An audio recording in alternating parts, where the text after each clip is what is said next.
Berita boom hari ini.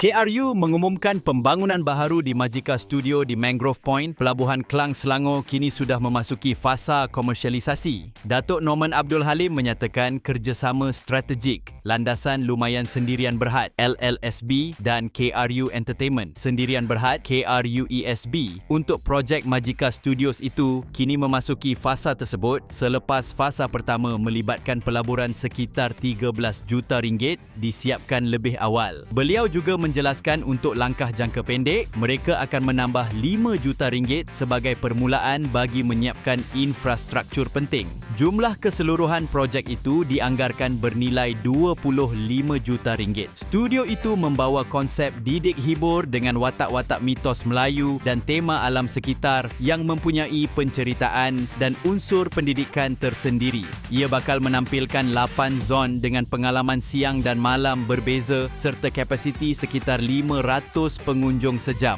Dijadualkan beroperasi pada pertengahan 2026. Majika Studios tampil berbeza daripada taman tema konvensional dengan harga tiket yang berpatutan.